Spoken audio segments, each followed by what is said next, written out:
Hey, buddy. Did you get a haircut? Oh, boy, let's talk about it.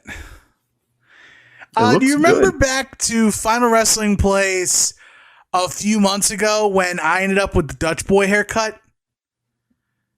And my immortal life struggle with a woman named Gladys? That's right. Yeah. Guess who's back, baby? The big man. Gladys. Oh. I went to go get my hair cut for commentary for Three Legacies. And I didn't know. So, like, when you go to Sport Clips, not a sponsor, not an ad, you go to Sport Clips and you can either pick the person you want to cut your hair, or you can choose next available and you just go in the fastest way. Yeah. So I didn't remember her name until after she picks me. She brings me to the chair and then she starts talking to me and cutting my hair. So what I asked for. Now, you see what my hair is like right now. Yeah. For those that are listening, because it's not a visual podcast, I look like 2003 Undertaker with the buzz on the sides and like short scissor cut on the top. Yeah, okay. Like recently rediscovered your love for America, Undertaker. Yes. Support the troops. Mad at Muhammad Ali for nothing, Undertaker. Okay. That's 05, but yeah. That's the same guy. Muhammad Ali. Sorry, I thought you meant Hassan. No, Muhammad Ali. Racism, my bad. Okay. Yeah, look Muhammad at you. Ali. Wrong Muhammad. Don't look at me. Don't perceive me. So she starts cutting my hair, and here's what I ask for. I want a fade on the sides and back, and I want you to scissor cut the top so that I can push it to the right, to the left, or straight back and be able to style it. Some versatility. Brother, do you know what the one thing I don't have with this haircut is? The ability to push it to the left or right. I have no ability. The worst ability is no ability, Marcus. I don't have it. And like, what am I supposed to say? She's already started cutting my hair. I can't go, excuse me, I need another teacher. This teacher is not good. Like, I wasn't gonna, you can't tell the chef that they're a crappy chef. They're gonna spit in your food. You can't tell the person cutting your hair they're doing a crappy job because they're gonna put a patch in your head. But I went, sat through everything. Now, here's where I am so messed up. At Sport Clips, you can get a hot steam towel for your face. They wash your hair. They'll shave you. And they'll give you a shoulder massage. It's called the MVP experience. Mm-hmm. Brother, she cuts my hair and tells me to leave. Doesn't even offer me the reason I go to the thing. And like, it doesn't help. Like, I don't understand what she's saying to me because it's not a language barrier. It's she has too many marbles in her mouth and I can't figure out what she's saying. So I just have to kind of piece it together as to what the H is going on, Kobe Bryant. But that's where we're at. Why don't you just find a good salon? That's what I'm about to. I'm about to go to a barber shop. I'm a 37-year-old man. I'm in my late mid-30s. I deserve to have the nice things in life. But here's my problem. You can't go back. But here's my problem. Okay. Here's the problem. I don't know that I want a haircut until the day I want to get my haircut. And with booking, with a changing day in your life. Right. I mean, I used to go to a salon and get my hair cut all the time. Mm-hmm. And like, if I lived closer to the compound, I know exactly where I'd be going to get my hair cut. Without question, support the family-owned businesses. And so I just can't think, like, I can't put myself in a brain spot where oh, you know what? For a month from now, I'm going to want to get my hair cut. Better So it's not book a with the month. barber. It's like 10 to 12 weeks out. You just book 10 to 12 weeks out, and then you have a little appointment, just like going to the doctors or anything else you need an appointment for. Dog, the doctor is new to me. Okay. I don't quite know how to do that either. It's 10 to 12 weeks out, man. You just book an appointment, you pick a day, and it's like, oh, you know what? I'm going to pick this Monday, or I'm going to pick this Friday. And then like every 10 to 12 weeks, whenever it is you schedule it, you have a little half day for yourself. You try to schedule it wherever you want, but like take a half day. Right. I guess my problem though is that like, what if in 10 to 12 weeks, I'm not ready to get my hair cut? Okay, well then you let them know. You say, hey, all I need is a trim and a wash, or What a something waste like of time.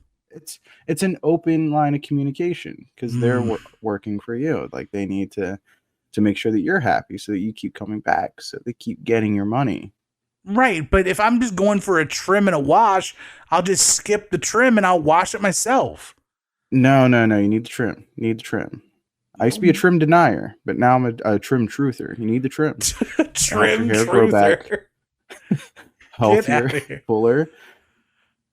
It's a conversation. You just get treated well. It's a great experience, my guy, and I can't wait for you to join me on this chapter. We'll can't figure go back, it out. man. You're beyond this. You've come too far. Dog, I barely know when my grass needs to be cut, much less my hair. This is the year of progress, man. You're making huge leaps and bounds this year. I wouldn't the grass is getting cut. I wouldn't say being a responsible homeowner is included in my year of progress. The wall, it is.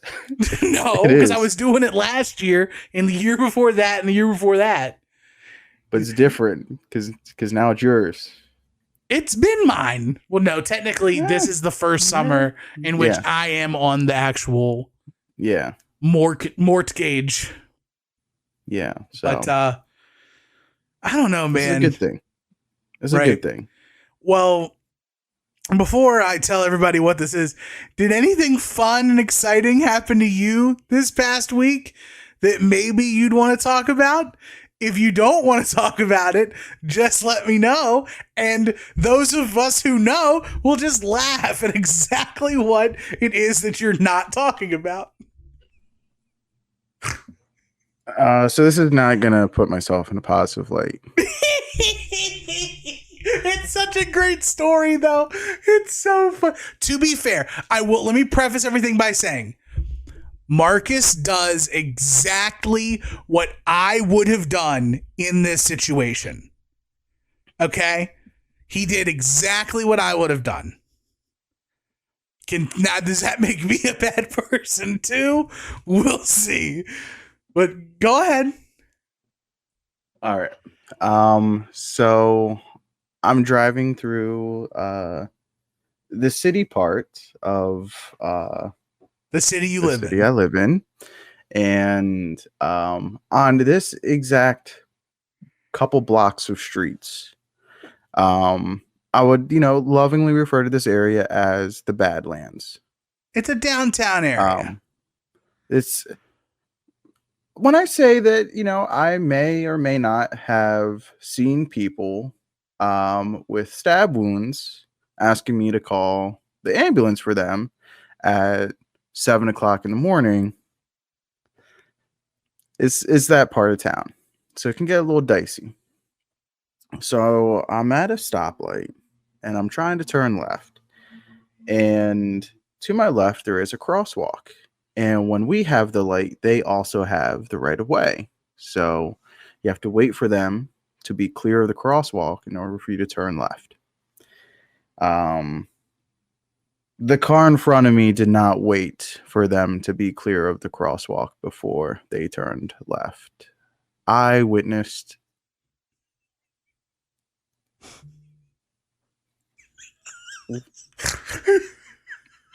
one of the elders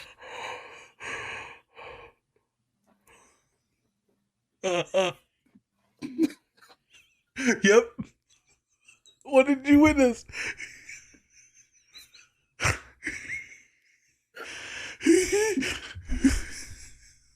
Get ran over.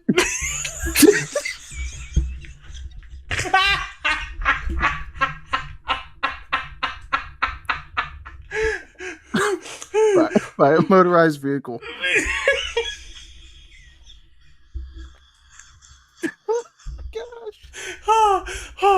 Okay. I'm a bad person. So I instantly stop. Mm-hmm. And I'm blocking traffic, and the lady who hit the man gets out, and I make eye contact with her, so she knows, hey, I saw you. I saw you just hit this man. So did all the cameras, so did everybody around here. She goes, go check on him, and there's at least half a dozen people that come running in as well. Pedestrians, and the likes all come running in. Right. And I stopped to go to get out, and there's a lot of honking and beeping and cars trying to maneuver past me, which to my left is a sidewalk and poles, and it's getting testy. Right, because it's a downtown area, so everything is pretty much like a one-way flow of traffic. Yeah, and so my instinct was, all right, there's people here, they're checking on him. She's been the person who hit this man with the motorized vehicle has been accounted for. Let me pull my car up and out of the way to like pull over, right? So I'm in my car and I start pulling up, and I realize I'm in shock, and I just like stop in the middle of the road, and there's not a spot to my left or right. And then like I go to call 911. And then I realize that even though I travel on this street every single day for the last couple years, I have no idea where this happened at. Right. I have no recall. None. If somebody in the moment had asked me to describe it, I say I just saw a man get ran over by a motorized vehicle. And I don't have any other context. So then I'm like, okay, well, let me like turn back around, like make a big circle, right? But I got to go around a couple different blocks because there's one ways and stuff like that. Right. So then I just started driving. I don't even know where I'm going at this point. So I'm turning left so I can make another left, so I can make another left, so I can make another left to get back to the scene of the incident. Right. And then I realize while I'm doing that, like, oh, it's going to be backed up because obviously there's an accident. The street is closed and there was an accident, and I wasn't taking that into account. So then given all that, I just decided to go home. Yes. There was nothing more I felt like I could do. You made sure that there was plenty of people around to make sure that the elder is okay. According to reports, he seems to be fine. Non-threatening. As fine injuries. As you can be by being hit by a car. I mean, he probably hit the jackpot, honestly. Oh, he got hit by a car, broad daylight, everybody saw it, cameras, and he's going to get paid. Yeah. Like, I wish. Right. One of my roommates would say, hey, if you hit me, I become your problem now. And that's exactly what happened. The woman driving the car in front of you immediately found a new problem. She did. She sure did. So yeah. But I felt like I left. I feel like I should have done more. And then on top of that, I feel like I let the black tribe down. Well, how many how many other black people came to the aid of this elder man? At least one black lady. The lady driving the car was Hispanic. Oh, okay. So we're in a multicultural area. A melting pot of unity. Melting pot, yeah. Okay. But I still feel like I disappointed the elders. And look, man, at a certain point, you are going to be like taking up space. You're going to block traffic more. That's how I feel in general. And you might relate to this, right? Just existing, I'm taking up space. I'm taking up space. Yeah. Like, let me get out of the way. And that's where this all started, was like, I'm taking up space. Let me get out of the way. And then I worked myself into a shoot. Because when the ambulance comes, when the cops come, I'm going to have to move anyways. So why don't I just move now? And he's taken care of. There's people there. Like, what? What are you going to do? I don't have a backboard on me. No. You can't stretcher the man. I mean, and you're not going to pick him up. No, and the lady stopped. So she wasn't going anywhere. I feel like I still messed up, man. I feel bad. Now, the only thing is possible you could have maybe 2-for-1'd. And you could have maybe like led on to maybe that was your uncle she hit. Oh, okay. And like, then maybe he sneak you in on the insurance cut. Because young nephew picked me up. Next time. Hopefully there's not a next time. But I will say this. I don't know if this is to take burden off of you or to put heat on me. But you experienced something that's on my bucket list. Which is seeing someone get hit by a car. Which oddly enough, why is my new favorite wrestler just finding ways to hurt himself? You heard about Darby Allin, right? Oh, did he get hit by a bus or something? A bus!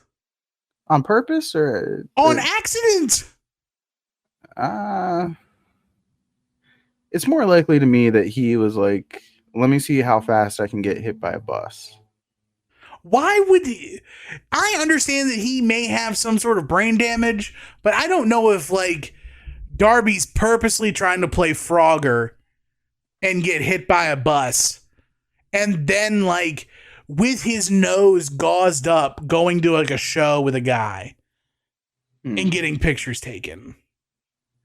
He was already trying to climb Everest and he breaks his ankle, shatters his foot into obliviacry.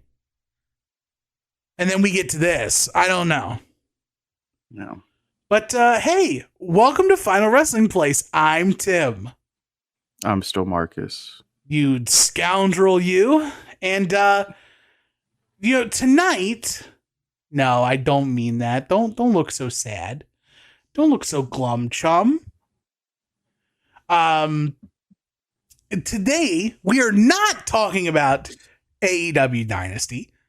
We are not talking about the WWE Draft. We're not doing any of that. Instead, we're going to let you guys marinate on the fact that maybe we're bad people and we laughed at bad things happening to good people. Well, I don't know if he was good, but hey. We're not going to talk Dynasty. No. If you want to hear a wonderful breakdown of Dynasty, check out last week's edition of We Need Wrestling with Brett and DJ. And no one else, right? No, Tatum. Tatum, of course. Of course, Tatum. Of course, Tatum. Of course. A fantastic show. A return to form for We Need Wrestling. I have not been as jazzed to hear an episode of their show since the Royal Rumbler herself made appearances. It is so refreshing to hear a non-normal wrestling voice talk enthusiastically about wrestling. Somebody that hasn't had the joy beaten out of them yet by decades of disappointing decisions. Right. And Joe and Adam do a fantastic job talking about it too on Ad Odds. Like, definitely do not want to discredit the mothership of Bad job talking about Randy Orton, but great horrible job job talking about Randy Orton. Is it a bit for Adam to not like Randy Orton? No. Because No, because Adam doesn't like Bret Hart. Adam doesn't like good wrestlers, and that's right. okay. Fair enough. Fair enough. Little guys like Shawn Michaels give you a good little match. May not make sense. He's Osprey pilled. He's Shawn Michaels pilled. Now, but that might be Osprey pill too. I like Will Ospreay. Well, I mean, you could get with a guy who, you know, he's trustworthy. He's a proven leader, both in and out of the ring. He's never made a questionable decision in his entire life, and he's a part of wrestling royalty. Like, you could be like Joe and I and be on the Nightmare Narcotic. Well, the problem is that you guys took all of it at the very beginning, and now there's not enough left for everybody else. Well, you know, as an official distributor of the Nightmare Narcotic, I am happy to put you on a plan to get you started. It's much like birth control. There's about 25 pills that actually do something, and there's 5 sugar pills. So don't worry. I can hook you up with if you want some of the Nightmare Narcotic, we can talk. I'm wearing a wire. You see this? This is me wearing a wire. I got you, my guy. What did you give me? You're getting locked up for that one. No, I'm not. You're cooked. Also, Adam, might need you to go back to not watching the Yankees. He's banned. Ball. I don't know. Might need another sacrifice. Although we did take the series from the Brewers, who are off to a great start. So, but yeah, need an update on what the new protocol is from a fellow Yankees fan, Adam. Well, we'll figure that out as we travel the highways and byways together. But yeah, very important to make the correct first turn out of the driveway before you get on the highways and byways. You know what I'm saying? That is very true. You don't want to start off heading in the wrong direction. No, we do not. Heaven forbid you take out a mailbox before you even start, right? Yeah. You ever hit a mailbox? No, but I have totaled a parked car before. Okay. I think I've told that story before, where as like a week and a half long driver's license holder, I did a hit and run on my youth pastor's car on accident, an accidental hit and run. You tried to skirt all responsibility too. No, I did not, because I came back. My whole thing was, he's not going anywhere. I'm just going to run to the house really quick. I got to come back to the school. And the great part is you could have got away with that because churches are too cheap to have cameras. No, because Miss Darlene was a narc, and she was working in the nurse's office and saw it happen. And then as soon as I came back, she pulled me aside and goes, "Tim, you can't do that. You can't just hit another person's car and then leave. That's illegal." And I'm like, I was coming back. It wasn't a hit and run. It was more like a hit and shuttle run. Like, I'm going across an overpass to go to my house to get something. It's senior week, lady. Leave me alone. But yeah, I totaled a Chrysler LeBaron by forgetting which foot is gas and which foot is brake and turning the wheel really hard and backing into the driver's side rear door and knocking it about 6 inches off the hinge. Vertically. Do it every time. That'll do it. But what's to say the price of the car if doing that to the driver's side rear door was enough to total your car?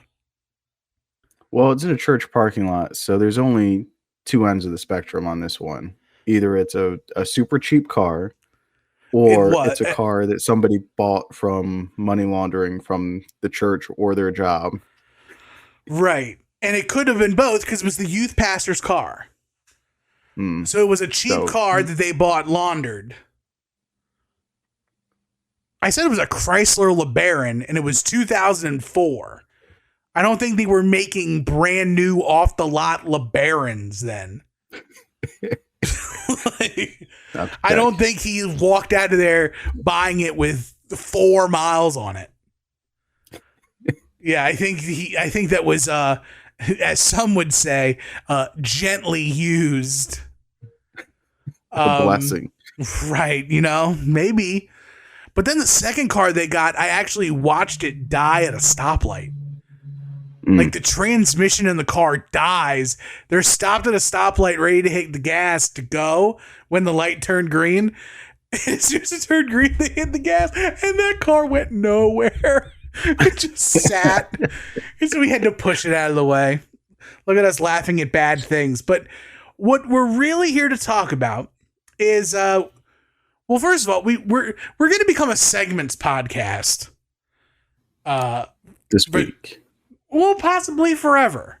Who knows? Okay. We'll see how long it goes. We are going to take you all on a little bit of a field trip through a time in wrestling, which a lot of people on the Soon to Be Named Network and in the Discord misremember as being like an exclusively bad time in wrestling. So Marcus and I, our goal is to take you back through this time warp period of wrestling where wrestling was not cool and kind of shine a light on what was cool. Cause we've been in the thick of it that whole time. We never took a break from wrestling. We lived through the era of suck and we're to prove that it's not sucky. So, we are officially calling it a field trip. But before then, Marcus, I think it's time to unveil the official only segment on the podcast. You have not heard this yet, so take a listen, and hopefully everybody else enjoys.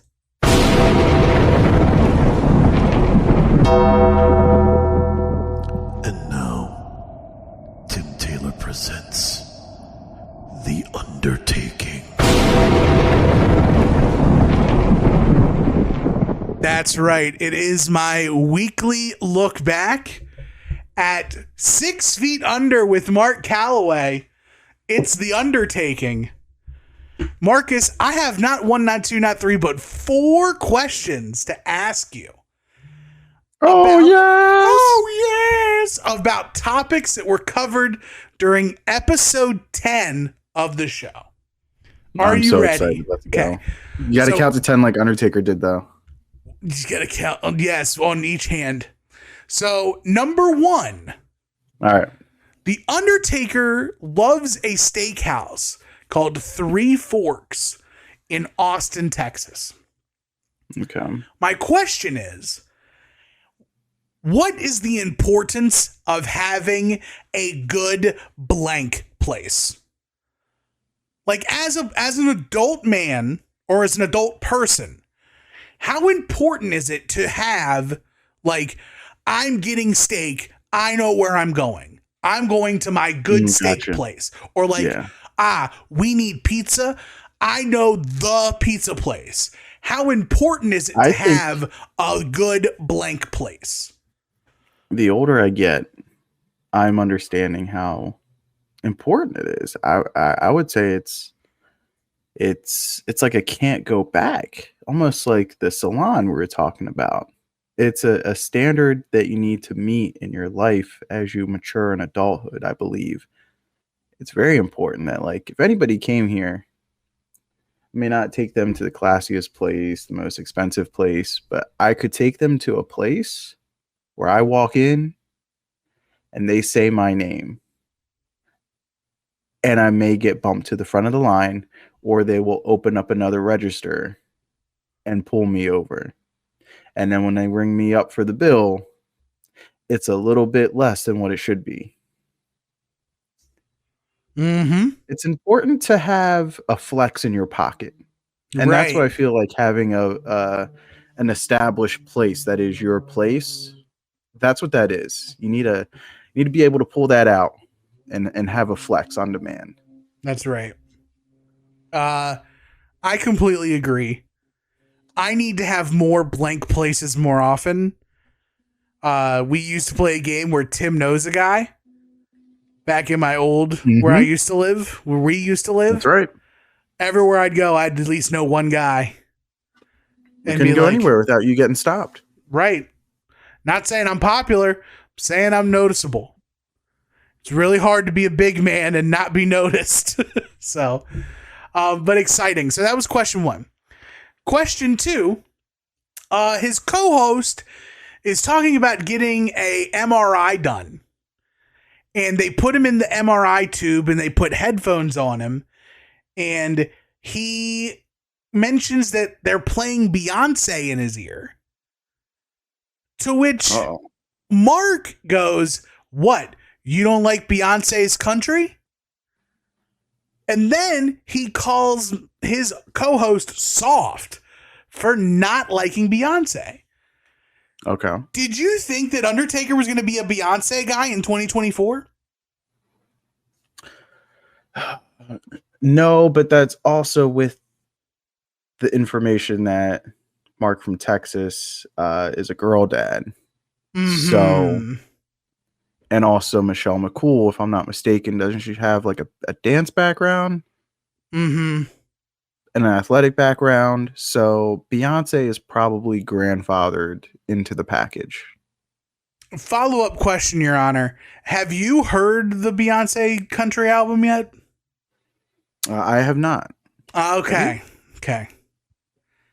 It's a little long for my tastes. Okay. It's a lot of songs.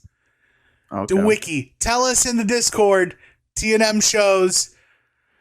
Tell us your thoughts on the Beyonce album because I know you heard it. Question 3, as we get to the actual wrestling portions of it.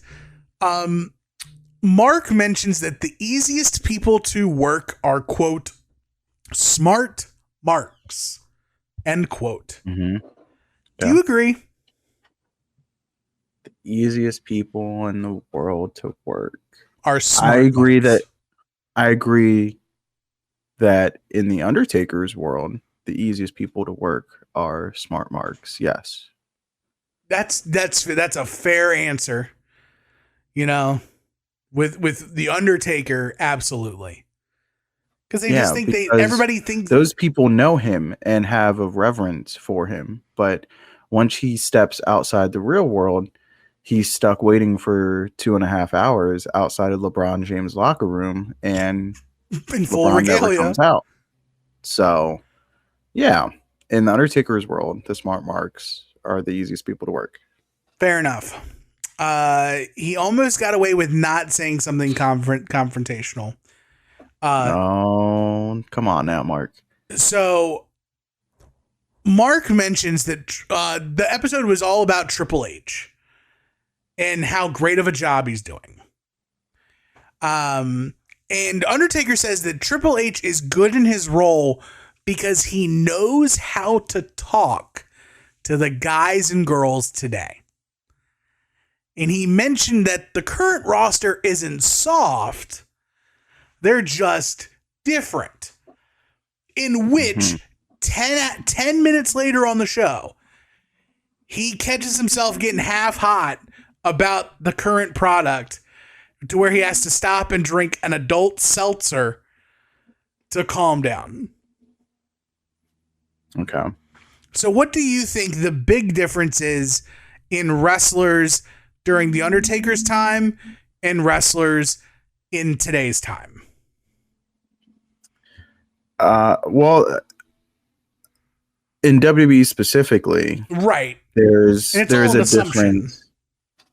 But in the difference, it comes by orders from the top, from Vince, formerly Vince, now from Triple H, and that is that they are recruiting a different type of athlete than they were 40 years ago. And it used to be that people got into wrestling because They were shady characters. They were tough men.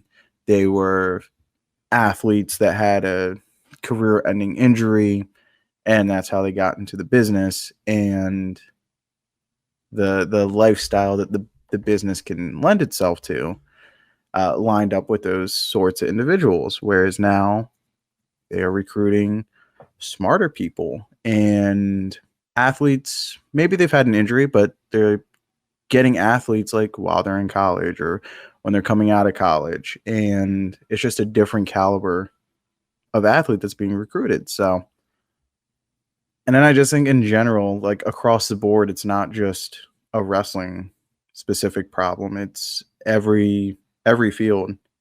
The Gen Xers, and I guess there's a generation after that too. They witnessed like our mistakes, and then like our parents and like our elders' mistakes, and they're like, nah, it can't be me. And like they're serious about it. Like if they're not treated the way they want to be treated, they'll just like quit. And you could call it soft. But I don't know, kind of dope. Right. Yeah, I think that's fair. But on the same, like, but also like his generation did that. His own tag team partner did that when they're in the middle of a program with the Road Warriors. Like guys used to just quit the territory all the time. So like even that's like nothing new. Or like, oh, I can't believe so and so walked out, or so and so like is being difficult. Like that's a sign that the business is good. I don't know. You got any other personal takeaways from any of the questions with Mark from Texas? No, other than I'm sad that I signed up for this. But I'm not. Of course you're Can't not. wait for next week. Cannot wait for next week, but that's the undertaking. Oh, yes. Let us know your thoughts on what Mark from Texas had to say. Every once in a while. What now? I want every once in a while, I want you to make the gurgling noise at the end of the. Yeah, the rest in peace. Yeah, it's so good. I love it. There's nothing better than just gurgling dead man. So fun. But as we mentioned, of course, we're taking people on a little trip, and of course, we cannot do that without a proper introduction. So, without any further ado, all right, who's ready for some field tripping? We are Triple H, and today's field trip is going to take us all the way to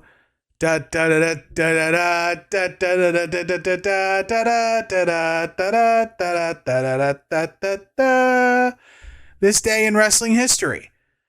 Did you know, Marcus, that on this day in wrestling history, back in 2012, Brock Lesnar had made his WWE pay-per-view return at Extreme Rules against John Cena. All right, I do remember this night. I remember that I was driving back from a loop with the traveling wrestling circus, and I remember somehow that we had pulled up the show in the car. So I don't know if somebody found like a an alternative way to view or what. You found Precock. I do remember. Possibly. Not Peacock, Possibly. but like Precock. Yeah. So yeah, before they were on Peacock, yeah, we found whatever that was. So yeah, I remember catching like bits and pieces of it, but I think I was also driving, so I didn't have my full attention as I was trying not to kill everybody in the car. For sure. But so for us, for the next 20-ish minutes, Marcus and I are going to relive the main event of Extreme Rules 2012, John Cena versus Brock Lesnar. Now, of course, if you have the illustrious award-winning WWE Network on Peacock, you can fast forward to 2 hours, 28 minutes, and 45 seconds. It is a wide shot of Brock and Cena staring at one another. It's a wide camera shot from like above. It's opposite hard cam above the top left turnbuckle. Cena wearing his green "You Can't See Me" shirt. Of all the Cenocalypse colors, this one's one of the more dangerous ones. But Marcus, do you have your Peacock loaded up? Oh, Unfortunately, I can. Unfortunately, I do not have the ability to share my screen because Okay, well then let me get that loaded up then. Because the lovely StreamYard, or not, it's not StreamYard, it's the lovely Peacock has like some good antitrust on it. So right now, the screen is black for you if I'm sharing it, but I actually see the entire picture. Correct. Here. Oh, okay. Yeah, so they have some very interesting anti-cheat for the Peacock, which I do not like. Do not like. So 2 hours, 28 minutes, 45 seconds. All right. As he tippy taps away. What are you actually using the search functionality? I mean, no, I gotta type it in on the computer machine. Yeah, that's right. I could have also sent you a link to it.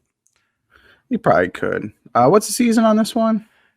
Season 4, episode 1 Thank you. of WWE Extreme Rules. Okay. I hate that they call everything seasons. Yeah, I don't love it. Hate. And I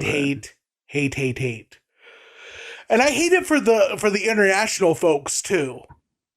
You know, for the longest time, they did not have to deal with the buffoonery of Peacock.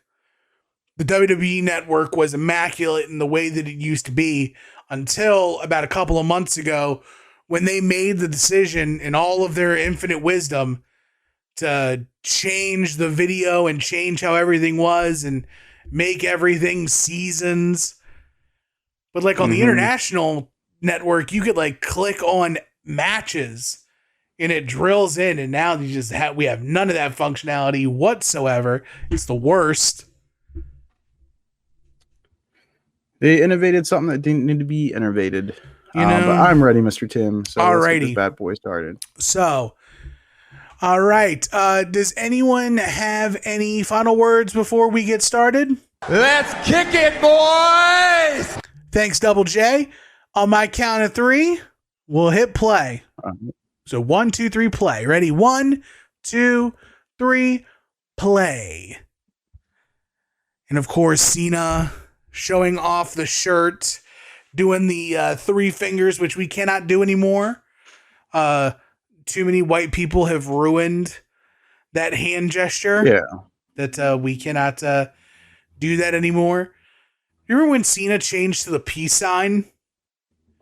Yeah, which I guess makes sense. He's a peacemaker now, so it's okay. But right, yeah. Immediately, I'm taken aback. I saw the set. Oh, with the remember those? The practical sets.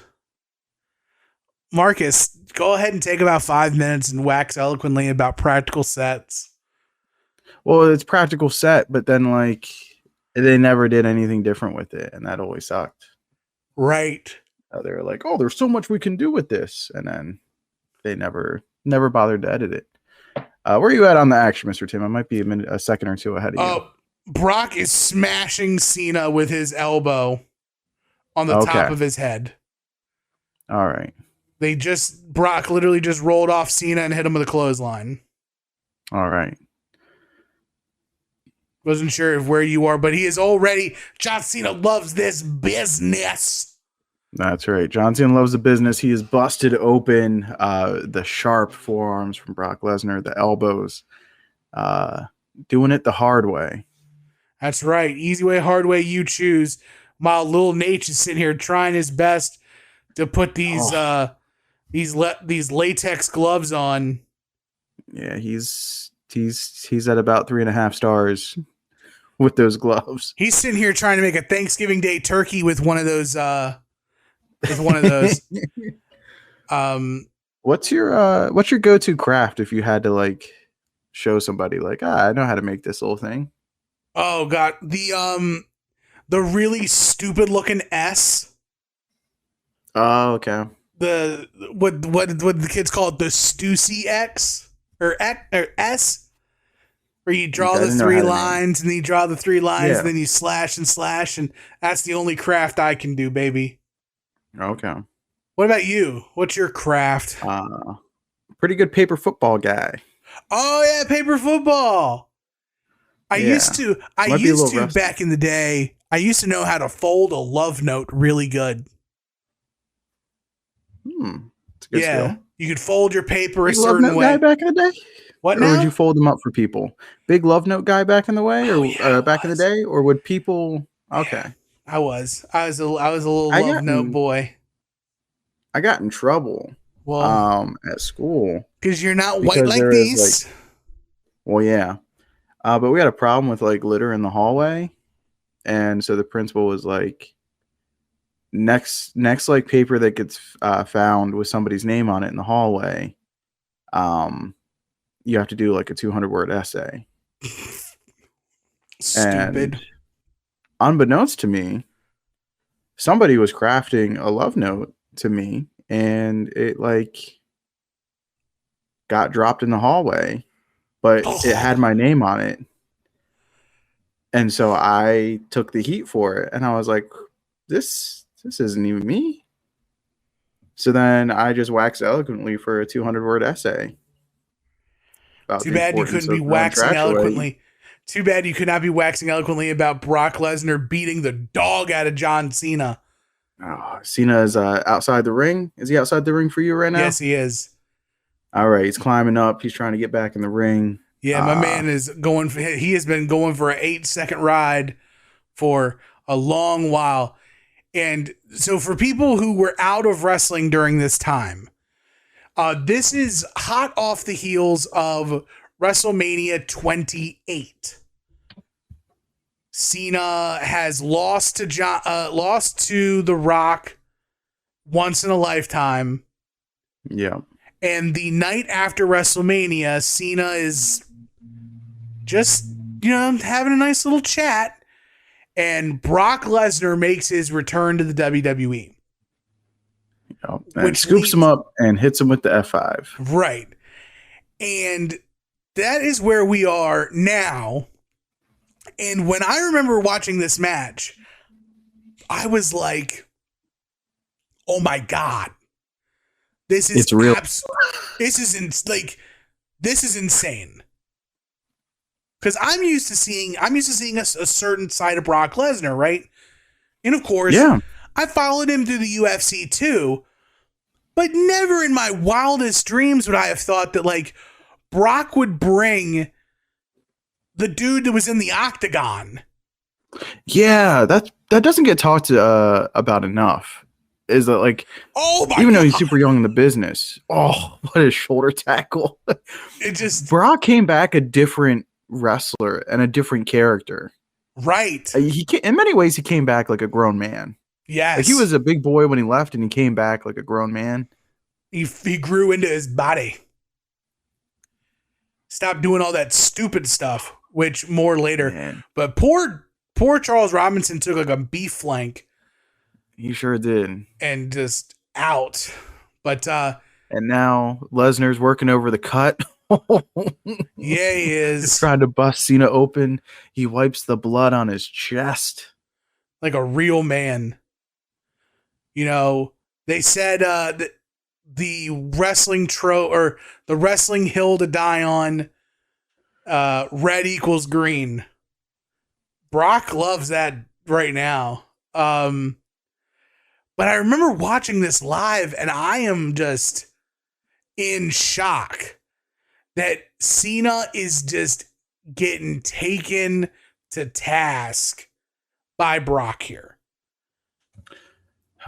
This is probably it's definitely like a live long enough to see yourself become the villain, because Cena like initially had gotten over in a big way with the audience following like the I Quit match with JBL, where like we knew Cena loved the business. He taps an all-time gusher, has an intense match, and it's like, okay, we've seen you be hurt, and we've seen you be tough, and we've seen you bleed, and saw him come back at the Royal Rumble super early from the injury.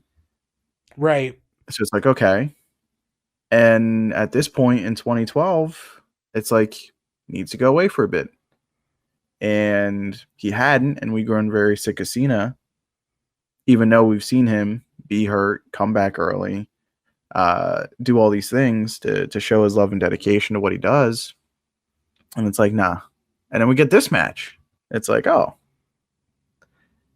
Same didn't know guy. he had that. Same guy. Right? But Brock is just, he's doing stuff with the Kimura that he never did after. He's like got Cena, he's got Cena in that Kimura, and he's like guiding him with the Kimura and like jamming that shoulder into like the ring post and the side of the ring. And now Brock's got a hold of Cena's old padlock chain. Ugh. This is gross. Doesn't even need it. Like, watching this makes me think of like what would have happened at that SummerSlam with Randy Orton if Brock didn't go, you know what? I don't want to work longer than 3 minutes. Oh, the knee. The knee from Lesnar. Just tough. Gross. Gross. Now Cena's got his feet wound together with that chain.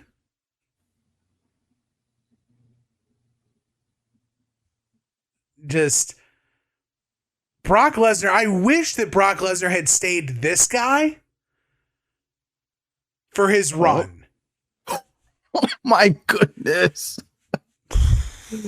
Huge clothesline by Lesnar. Yeah. Oh man. But like, how differently would Brock's run from here on?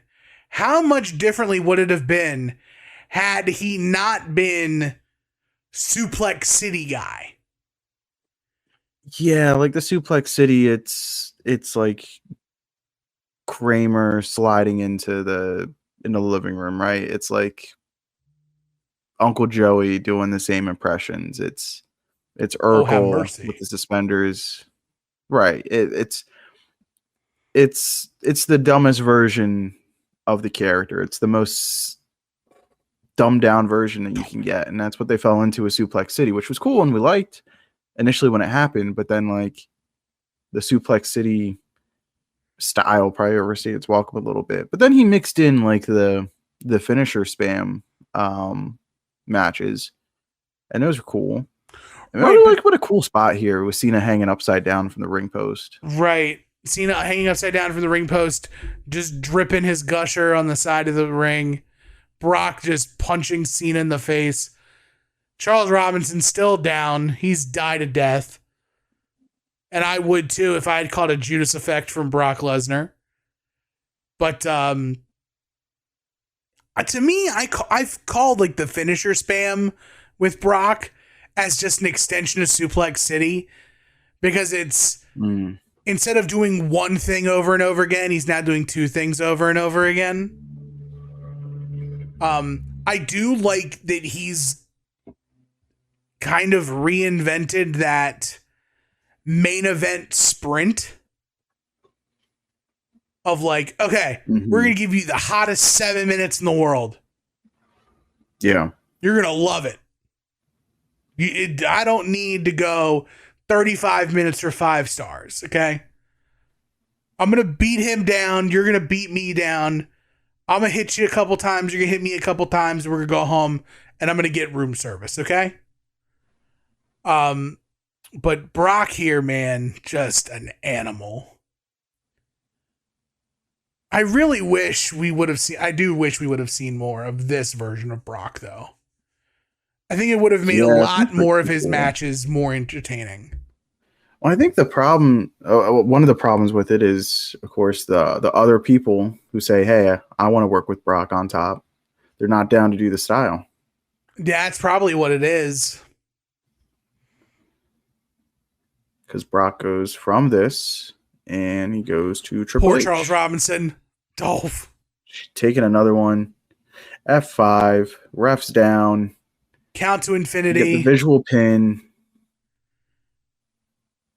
Ooh. John Close near Cone fall. already gloved up.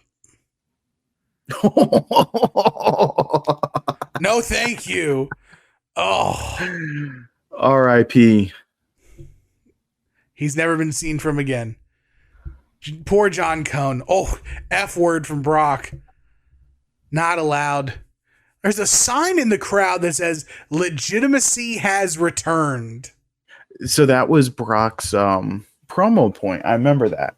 Was that he was saying that he was here to make WWE legitimate again, and the ref almost died. Brock almost dropped the big part of the steps on him.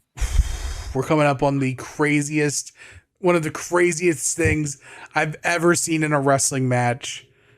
As one of my low-key favorite refs, Justin King, helping John Cone out from getting mauled by the big bear Brock Lesnar.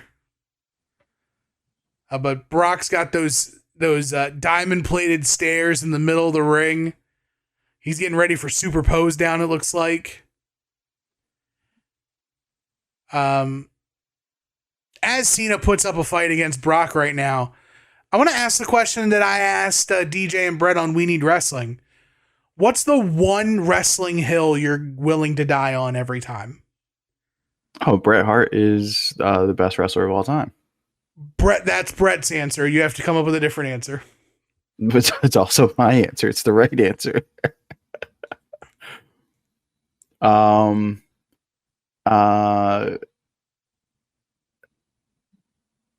Wrestling is better when everybody is like over 6'2".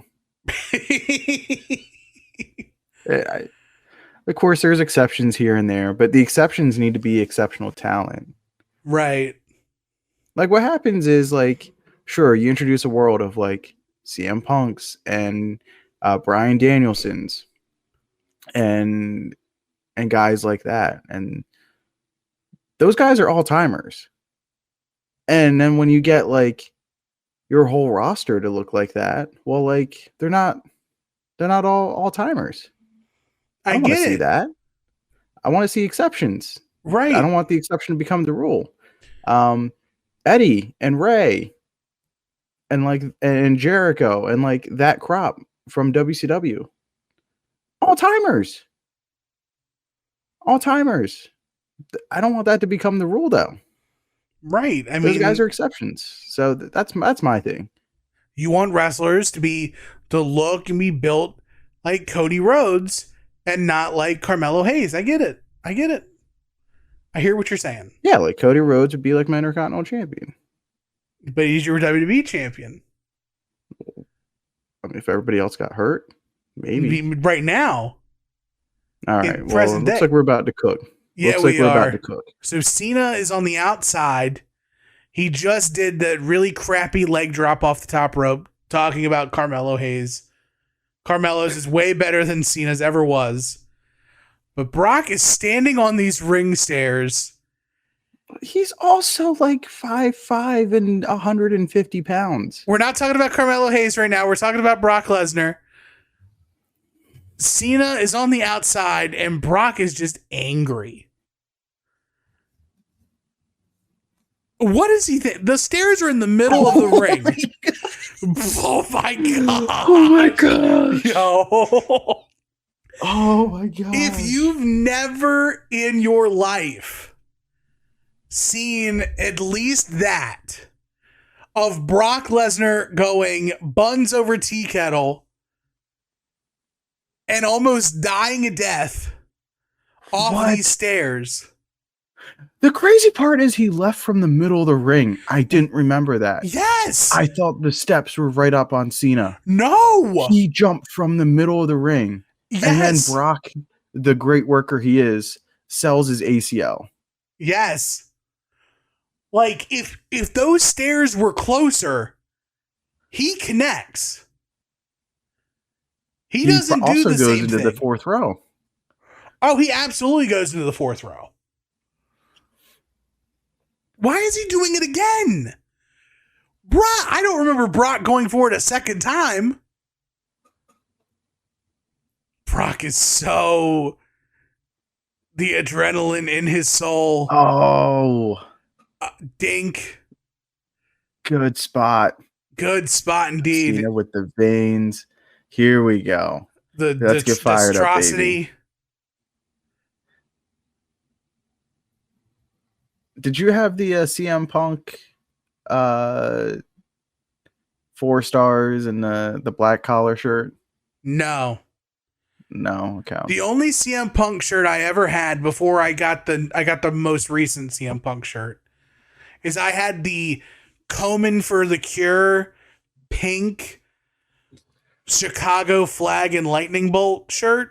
Okay. That had Rise Above Cancer on the back.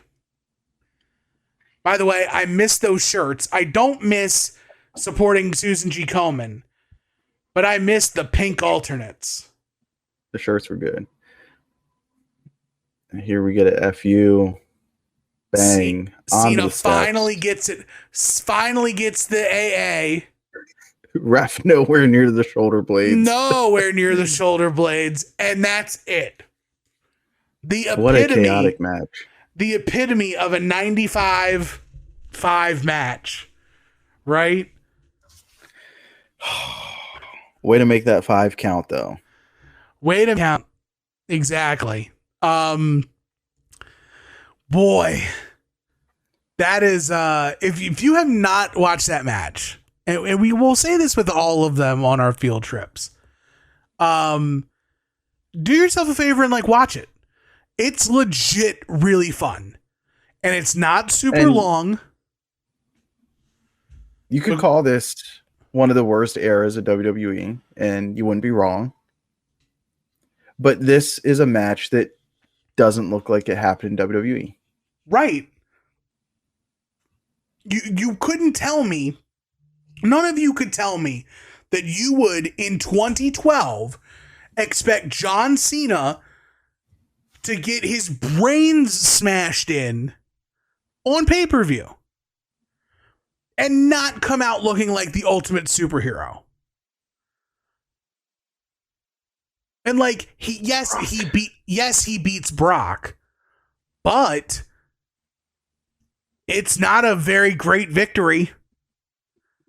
He had to hit Brock with a chain and AA him on a set of steel stairs after getting just beaten into a puddle of viscous. Piss and blood. That was Brock's quote at the time, right? Yeah. You know, and just it's wild times. And there's so many other like gems from this time period of wrestling that a lot of people missed because The Rock's not here, Stone Cold's not here, I'm not watching. Mm-hmm. That's what happened. Well, I feel like I'm encapsulating it with very broad strokes. But if you like asked, I'm going to use a buzzword here, the casual fan. The casual fan leaves when Stone Cold and The Rock are gone. Yeah. You know, other people probably had other times when they left. Probably. When would you say like the official real like cutoff time is? I would say I'd say by like summer 2002, I say a lot of people start dipping. Right. That's not to say the product isn't still pretty good. Like even that SummerSlam 02 is an awesome show, but right. I think that's when the fan exit starts to begin. But that's because like The Rock is not really around that much. He loses to Brock at that show. The Rock is just not very apparent or not very present for the remainder of his time. Like after he loses, he doesn't come back until Hollywood Rock, right? Correct. Yeah, so it's like he's gone for. He comes back in what, December? November? Rock at 02. Rock comes back January. Is it early January? Late January, early February. Yeah. Because I thought he was around for the Raw Rumble. Right, and that's in February. Okay. And I think he's around before then too. A little bit, yeah. So he's late January, early February. Well, because he faces Hogan at February at No Way Out. Correct. And I'm guessing that's like middle February. How awesome would it have been here if this is the night that Osama bin Laden had been caught and captured to a permanent end? Brought to a What compromising an awesome end. time. Yeah, Like Cena gets the dog beat out of him and then he has to grab the mic and cut the promo. That'd have been great. That'd have been a true American special. Like just doing one, like just hitting a gusher, fighting for America, and then saying that like the greatest villain that the America had ever seen has been caught and captured to a compromising end. How great.